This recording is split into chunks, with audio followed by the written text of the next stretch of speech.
Ladies and gentlemen, good morning and welcome back to our YouTube channel once again. And it is my hope and prayer that this video is actually going to find you guys in good health. Personally, I am fine, as you can see. Kisumu is also fantastic. And maybe you could also let me know where you are watching the video from, the county or the country, in case you are out of the republic. And by the way, it's just a few minutes to midday. Ladies and gentlemen, yesterday, William Ruto, the President of the Republic of Kenya, convened an urgent meeting with members of parliament from Kiambu County just a day after Kenyans celebrated Uhuru Kenyatta's 62nd birthday. For those who followed that birthday, Kiambu County stood out as one of the counties where Uhuru Kenyatta's birthday was celebrated in style. And I think that is what forced William Ruto and his team to convene that urgent meeting. And for me, that meeting is significant, politically speaking. Let me just read for you what Kimani Ichungwa posted before I explain to you guys why, for me, the meeting is significant and the objective that it was intended to achieve. Now, ladies and gentlemen, this is what Kimani Ichungwa posted. Earlier this morning at State House, Kenya, President William Ruto hosted the Kiambu County leadership. Just mark that, Kiambu County leadership. We engage on the county's development agenda in affordable housing amidst the challenges facing investors in this sector in Kiambu. We also discussed the infrastructure project earmarked for various constituencies ranging from roads, market, water, and power projects. We are confident and optimistic for a better tomorrow for our people, with President Ruto's focus and clarity of mind in addressing all our issues in the country. Now, Kimani Ichungwa began this statement by saying, hosted the Kiambu County leadership. Now, if you look at the pictures here, if you look at this picture, you'll notice that the governor was not present in this meeting. You'll also notice that Wamuchomba was missing from this photo. I am not even sure whether this lady here is the Kiambu women rep. No. So basically, this meeting, in my view, was convened urgently at night. And some of the people missing there were never informed. And why is this meeting significant? Number one, it's significant because it came immediately after Uhuru Kenyatta's birthday. That Uhuru Kenyatta's birthday shocked Kenya Kwanza the way Kenyans celebrated it. In Kiambu, we saw the residents there actually regretting voting for William Ruto and regretting why they never listened to Uhuru Kenyatta. I want you just to listen to the residents of Kiambu celebrating Uhuru Kenyatta's birthday before William Ruto decided to convene this meeting.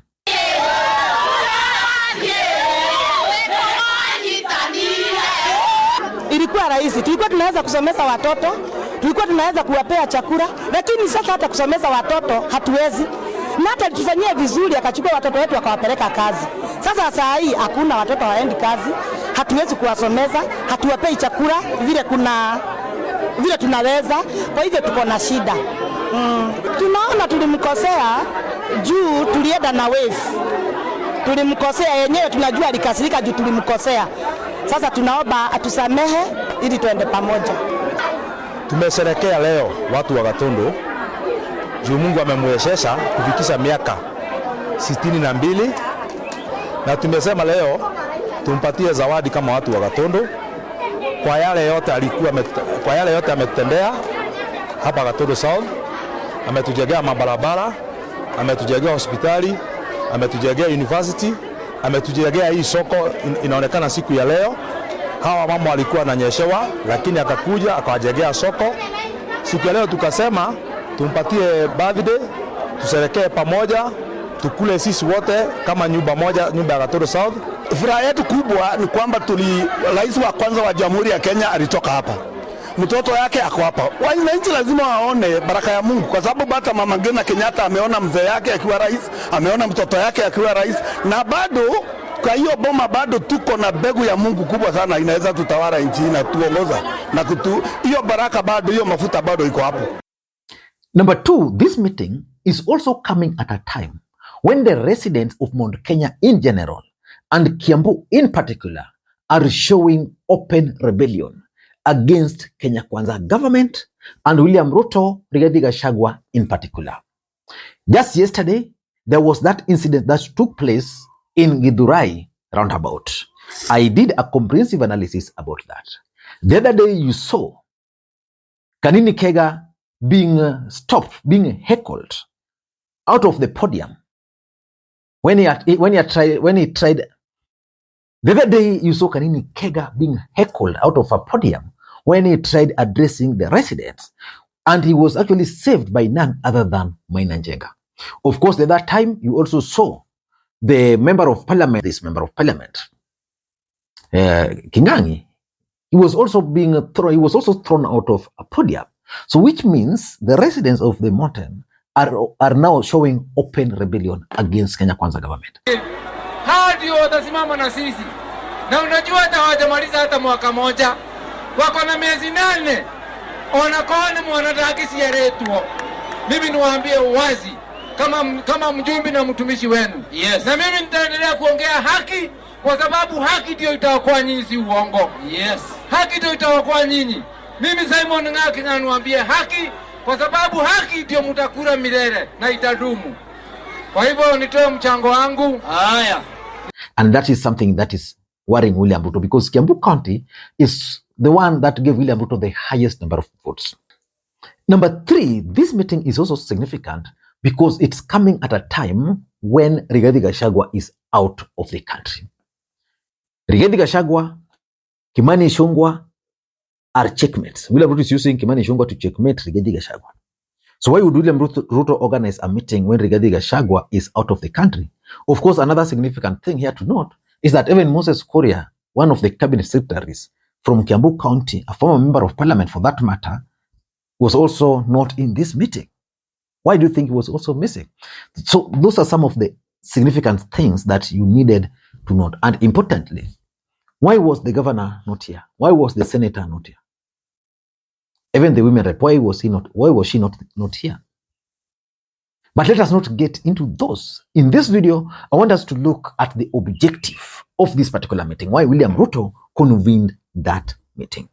But before we do that, for those who are watching this channel for the first time, please take a second or two, click that subscribe button so that next time we produce a video like this, YouTube will automatically notify you. And to the subscribers, I want to continue thanking you guys for your continued support, because without that support, this channel cannot be where it is. Ladies and gentlemen, without any further ado, allow me to dive in. But before I do that, also let me thank the following people. You are seeing their names on the screen there for the coffee which they sent to me earlier. You can also do the same using the numbers you are seeing on your screen. Ladies and gentlemen, why do you think William Ruto convened this urgent meeting?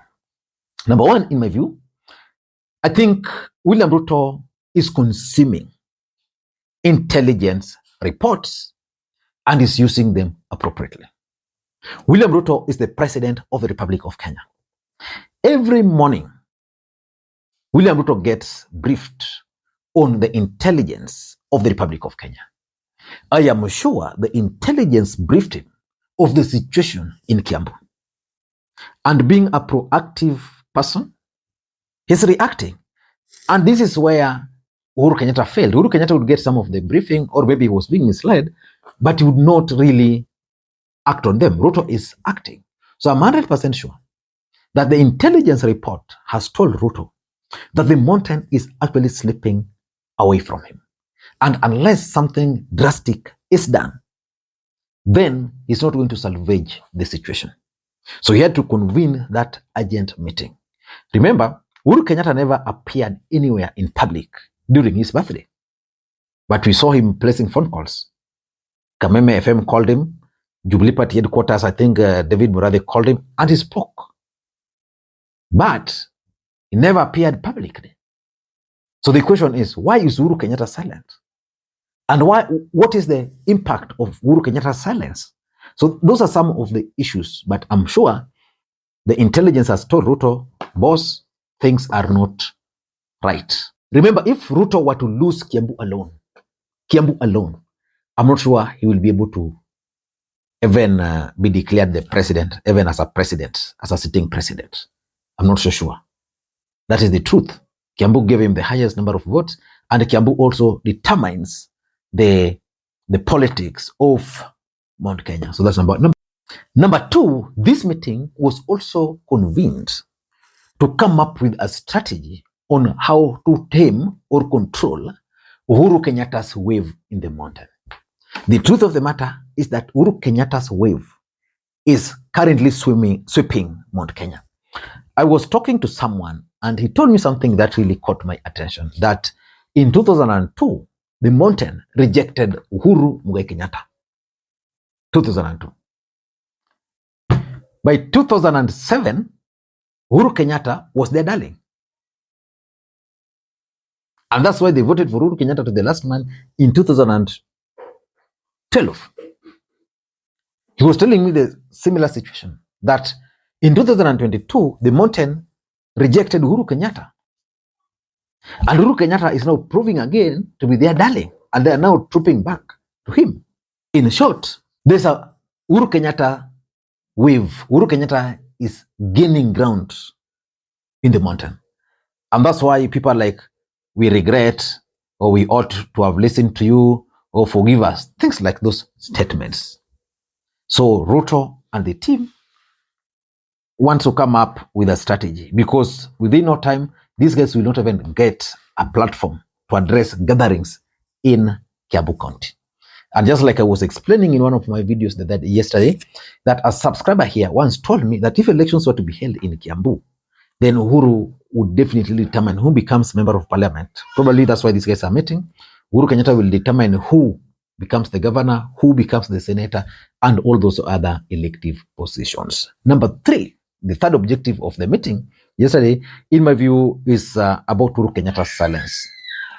Uhuru Kenyatta decided that the best thing for him to do is to remain silent.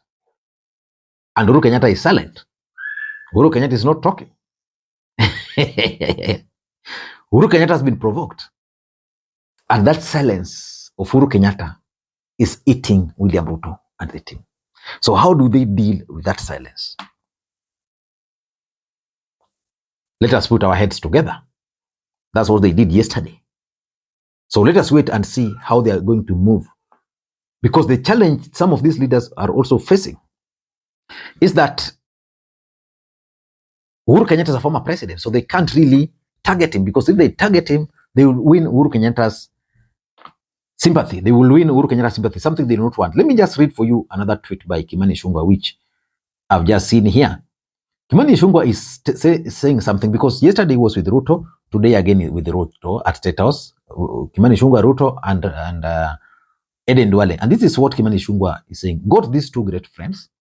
When things were very rough on us under a tyrant regime that was dumping bodies in rivers and game parks, poisoning food donations to the people of Kikuyu, intimidation, and threats were the order of our daily lives, I struck a deal with them. Wachini Mungu aitwe Mungu. So what this gentleman is trying to say here can be linked to the meeting yesterday. They want to try and come up with the same old tired narrative that Uhuru Kenyatta was dumping bodies in rivers that and game parks, that the food donations were being poisoned, which was their propaganda for winning votes, that they were being intimidated. Who is not being intimidated and threatened in this country today? Everybody is being intimidated. The other day, just yesterday, you saw William Ruto threatening a businessman in Taita Taveta. Yeah. The other day, the Rai guy. And if you ask me, this meeting also discussed the issue of Maina Njenga, the chairman mwenyewe. His latest moves. What is Maina Njenga up to? Is he being funded by Uhuru Kenyatta? And what impact will it have? Will Maina Njenga have in Mount Kenya politics? And lastly, it's about development tour and the unfulfilled promises. Rest assured that in the next 1 or 2 weeks, William Ruto will embark on another tour of Kiambu. And he will try to deliver some development projects that he promised people.